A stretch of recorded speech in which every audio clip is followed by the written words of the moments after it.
ले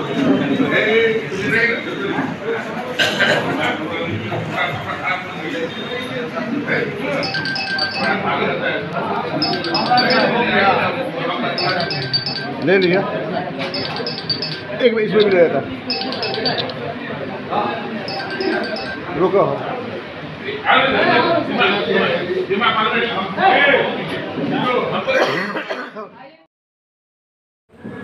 नमस्कार, आप देख रहे हैं हिंदुस्तानी मीडिया। मैं मोहम्मद शाहिद कामरान।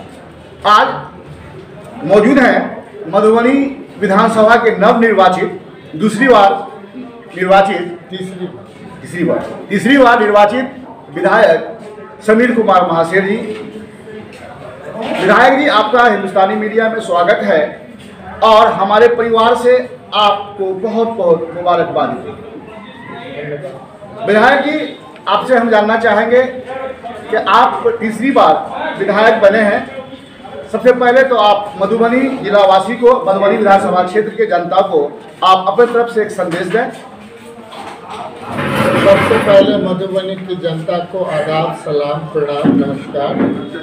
और हम यही कहना चाहते हैं कि मधुबनी की जनता सभी चीज़ों से उठ करके अपने हक की लड़ाई के लिए जो हमें ये आशीर्वाद दिया है, निश्चित तौर पे हम कह सकते हैं कि एक एक पाई सधाने का हम प्रयास करेंगे। चूँकि यहाँ धन बल का बहुत प्रयोग किया गया, जो कि कहीं से भी मधुबनी के वातावरण में सही नहीं था। इसके बावजूद भी मधुबनी की जनता ने जिस ढंग से अपने साथ साथ अपने परिवार को वोट गिरवाया और परसेंटेज ऑफ वोट मधुबनी का अच्छा रहा, पूरे विधानसभा का अच्छा रहा, जिसके वजह से हम जीत पाए। विधायक जी, आप ये बताएं कि आपने एक इंटरव्यू में कहा था कि गांधीवाद और गौडसे की लड़ाई है। आपकी जीत गांधीवाद की जीत है जी, निश्चित तौर पे गांधीवाद की जीत। तो राष्ट्रीय जनता दल के 10 विधानसभा क्षेत्र में उम्मीदवार थे महागठबंधन के, अक्सर बेशतर जगह हार हो गई है। इसकी वजह क्या है? देखा जाए, हार का तो बहुत अभी तक कुछ ऐसा हम लोग आपस में अपना भी विधानसभा का हम कुछ भी नहीं कर पाए, तो दूसरे विधानसभा के बारे में क्या बोले। लेकिन जहाँ पे हम बार बार कहते रहे कि 2 कांग्रेस, 2 CPI और 6 हम लोग लड़े, अपना जो कारण है न जीतने का, हम लोग सभी अपने पार्टी में बात को रखेंगे, जनता के बीच ये मैसेज जाएगा। लेकिन हमको लगता है पूरे प्रदेश में जो मधुबनी के साथ एक साजिश करने का जो दिखा, वो साजिश आप समझ सकते हैं कि जैसे हम भी कह सकते हैं कि अभिमन्यु की तरह हमको चारों तरफ घेरने का प्रयास किया गया और शायद जनता को, मधुबनी की जनता ने हमें जिताया। लेकिन साथ ही ये जो दृश्य दिखा पूरे जिला का, वो थोड़ा सा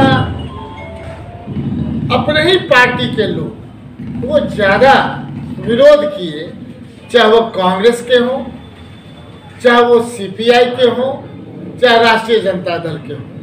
हम उस खामी को आपके सामने में नहीं बोलना चाह रहे थे, लेकिन आपने जो छेड़ा है, तो हम यही कहेंगे कि भगवान उन्हें सुबुद्धि दे, अल्लाह उनको बुद्धि दे कि कम से कम ऐसे कर्म न करें जिससे कम से कम जो अपेक्षा है जनता का, उस पे आप खड़े नहीं उतरे, तो कारण अपना ही है, किसी दूसरे से आपको कोई प्रॉब्लम नहीं हुआ है, आपको अपने ही सर आपने सद्बुद्धि की बात किया, तो जहाँ तक जनता में आवाम में ये बात चल रही है कि आप देखें भी एक राष्ट्रीय देखेंगे कि कुछ बिरादरी, कुछ जाति के लोग जो राजद का वोट बैंक माना जाता है, उन्होंने वोट नहीं किया है। मैं बताऊंगा अभी अब किसने वोट नहीं किया है। अगर जैसे कि मैं बोलता हूँ, मुझे लगता है कि यादव के पक्ष का पूरा वोट नहीं गया आपको, आरजेडी को, पासवान के पक्ष का वोट नहीं गया आपको, वरना आरजेडी उम्मीदवार की हार नहीं हो पाती। इस पर आप क्या कहेंगे?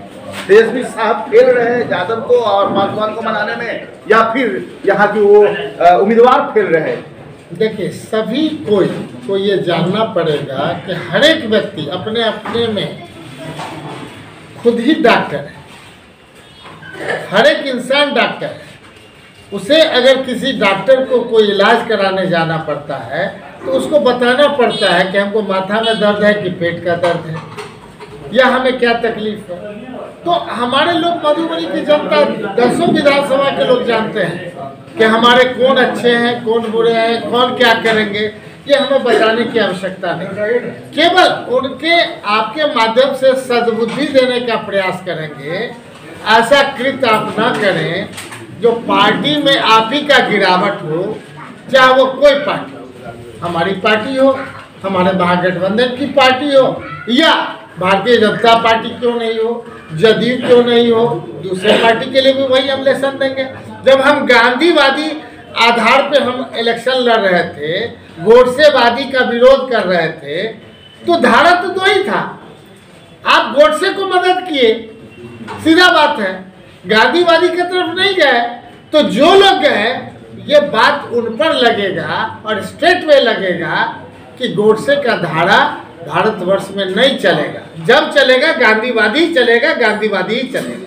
सर आपने तो वाकई सियासत के ऊंचे पायदान पे आप हैं। आपने बातों को इस तरह घुमा दिया कि जवाब भी दे दिया और आपने डायरेक्ट चोट भी नहीं दिया, जो मैं जानना चाह रहा था। बार क्या छोड़िए, मैं इसको मान लूँ कि आपको आपके पिता स्वर्गीय की दुआ लगी हुई है आपकी कामयाबी में। उनका बहुत बड़ा, उनकी जो कारकर्दगी थी, उन्होंने जो बोया था उसका उनका भी फल आप काट रहे हैं या काट रहे हैं। देखा है हमारे पिताजी स्वर्गीय राजकुमार महासेठ जी, वो सभी आर्टी पार्टी सिलेक्ट से ऊपर लगातार रहने का प्रयास किए। साथ ही पूरे विधानसभा नहीं कहा अपितु पूरे जिला के लोग उनके गार्जियन के रूप में जानते थे और हर एक जगह उनका कहीं सुख में जाए चाहे नहीं जाए, दुख में जरूर सशरीर उपस्थित होकर के जीवन में यही कहते थे कि हम यही चाहते हैं कि अंतिम जीवन के अंतिम क्षण तक हम किसी के काम आवें, और इसके लिए सतत प्रयास था। और उनके मन में हमेशा रहता था कि हम किसी भी तरीके से अगर बीमार भी पड़े तो हम जल्द से जल्द ठीक हो जाए, ताकि उस बीमारी के हिसाब से हम ज़्यादा बेड पे नहीं रहें, हम जनता के बीच रहें। हर एक दिन शहर, हर एक दिन गांव उनका सपना था। कभी वो शहरवासी नहीं थे और कभी वो गांववासी थे तो गांववासी थे और शहरवासी थे। इसलिए उनका जो था आशीर्वाद और लोगों का प्यार और इस परिवार के प्रति जो स्नेह प्यार संबंध, वही अंतिम क्षण में काम आया। सर आखिरी बात, बस चलते चलते एक बात जान लें कि आप विधायक तीसरी बार बने हैं। मधुबनी की जनता को बहुत ज़्यादा उम्मीद है आपसे। आप 1 से 30 वार्ड तक मधुबनी में बहुत सारी समस्याएं हैं। क्या समीर कुमार महासेठ इस 5 साल में उन तमाम परेशानियों को, जो मसाइल हैं लोगों के सामने, उसको दूर करने में कामयाब हो जाएंगे, रहेंगे? 100% हम आपके माध्यम से जनता को बताना चाहते हैं कि जिस विश्वास के साथ आज हमें वो वोट दिए हैं, हर एक क्षण उनके प्रति हम तत्पर रहेंगे, हर एक दुख सुख में रहेंगे। साथ ही उनका जो बनावट है पूरे मधुबनी हमारा हेडक्वार्टर का जो नगर परिषद कहलाता है, उसमें एक एक चीज जहाँ जहाँ जिन लोगों को प्रॉब्लम है उसका निदान करने का प्रयास करेंगे। इसी 5 वर्ष में नए मधुबनी की परिकल्पना, स्मार्ट सिटी हो या नगर निगम हो, हम ये उन तक पहुंचाने का काम करेंगे। बहुत बहुत धन्यवाद। चैनल हिंदुस्तानी मीडिया को सब्सक्राइब करें और लेटेस्ट अपडेट्स के लिए बेल आइकन दबाएं। Kindly subscribe to our channel Hindustani Media and press the bell icon for the latest updates.